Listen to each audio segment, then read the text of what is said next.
Proshare Nigeria, a financial market-based news, information and research platform, was created some 15 years ago as a tool to empower investors, analysts, and market regulators and others.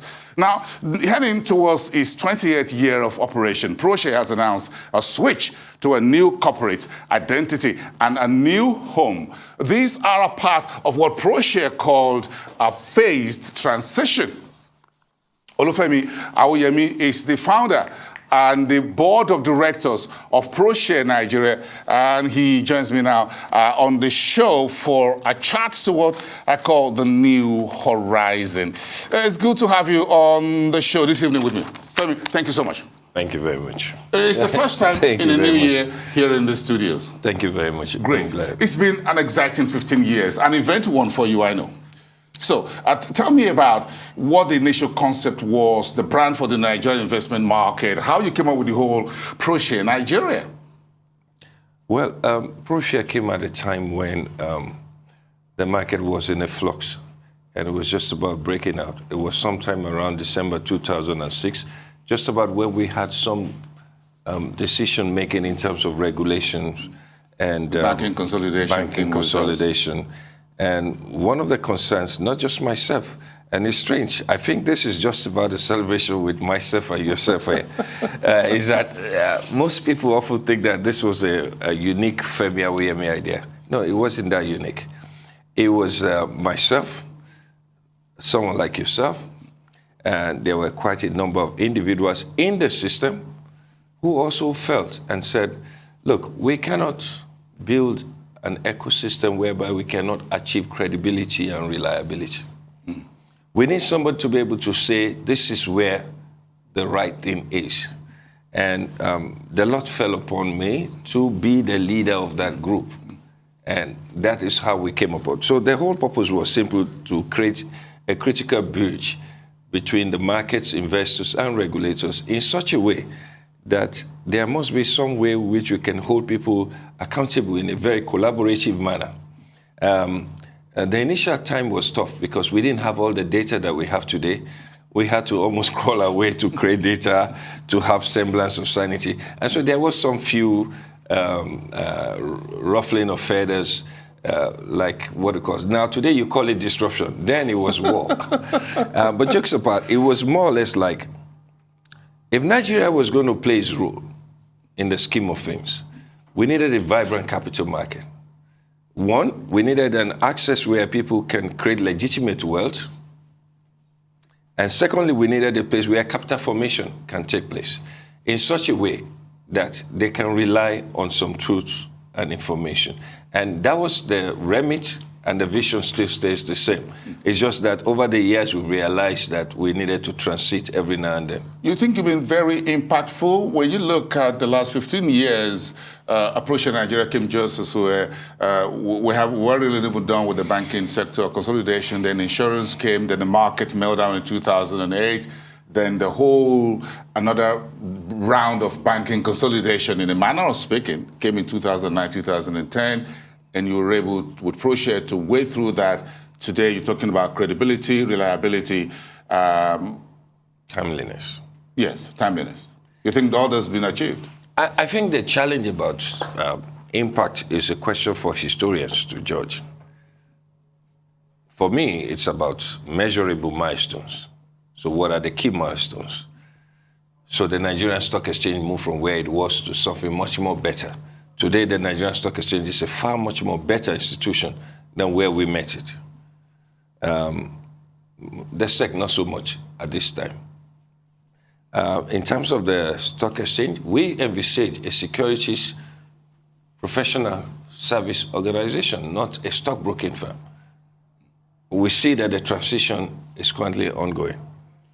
In the financial journalism space, we've seen there is more specialization led by someone like yourself.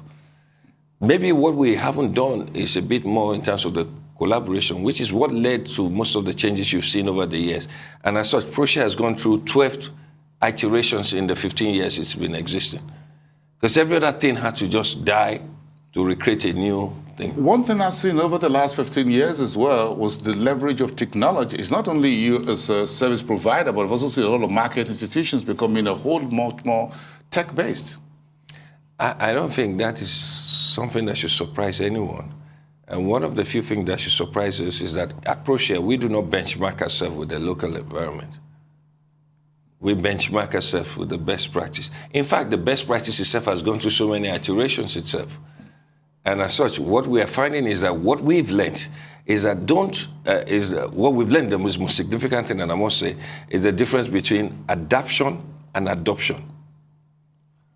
When you adopt technologies to your local environment, it doesn't necessarily work.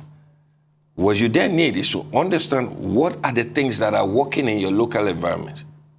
And then you take the best practice and you adapt. And it's in that adaptation that we begin to see that our market is so dynamic that it's changing.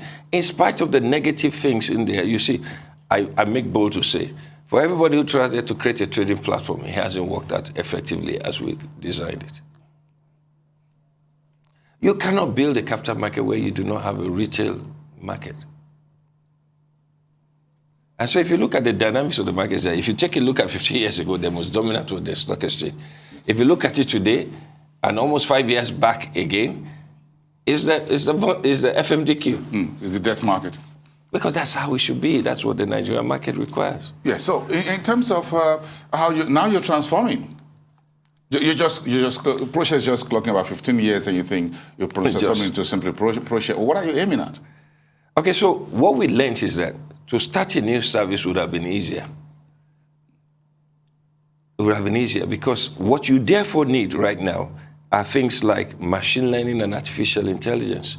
You don't need to talk about gainers, losers. We're talking about high and lows or 52 weeks high, Bonacci, whatever. No, I just need to know where to invest in. It's as simple as that. And to get that, you need to train the information system to provide the information the analysts need so that they don't have to do number crunching.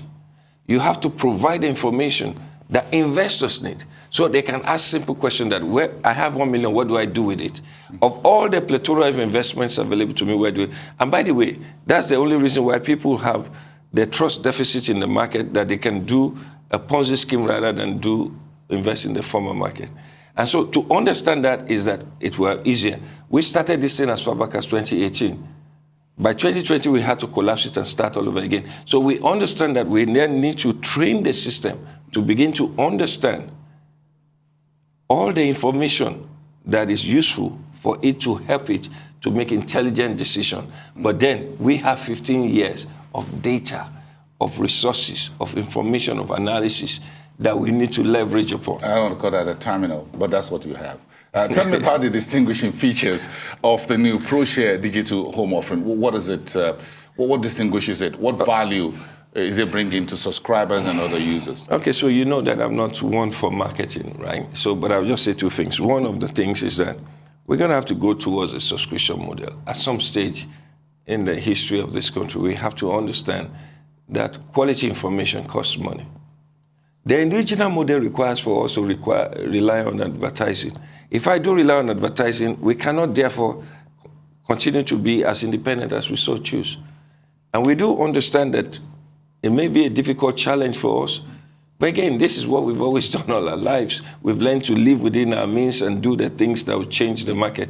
And if there's anything I would like to leave anyone with, especially yourself, is to say that I think at some stage, the new feature allows you to have up-to-date market intelligence that allows you to make your own decision yourself. Because the new retail market is moving towards where the typical Nigerian model is the herd mentality. No, we are now working towards a global market space. So the information asymmetry in Nigeria must be able to plug into the international systems in such a way that they are able to tick off credibility, reliability, and timeliness. And if there's anything we can do is to allow you that you don't have to invest locally anymore. You can invest X, Y, and then. And those who are in denial, including the regulators, they can only play the waiting game, but sooner or later it will change. So this collapsing the borders for global financial markets place. Well, you've been doing that all this while. So and now you want to put that in the hands of retail investors. Oh, we have to. I'm committed to, if it's the last thing I do, I'm committed to doing that. You've been always been a retail investor person. In terms of your thinking and approach, you think the retail investor should get a better hand of things? Show me one place where anybody can create legitimate wealth for itself in Nigeria other than this market. And then we can have a different conversation. Okay, I'll think about that, and I'll send you a reply. But we need a proper handshake. Thank you very much. God bless you for thank you for your support. Thank you very much. I wish you all the best in the years ahead. And once again, have a wonderful evening. Awoyemi, Chairman, Board of Directors at Proshare Nigeria.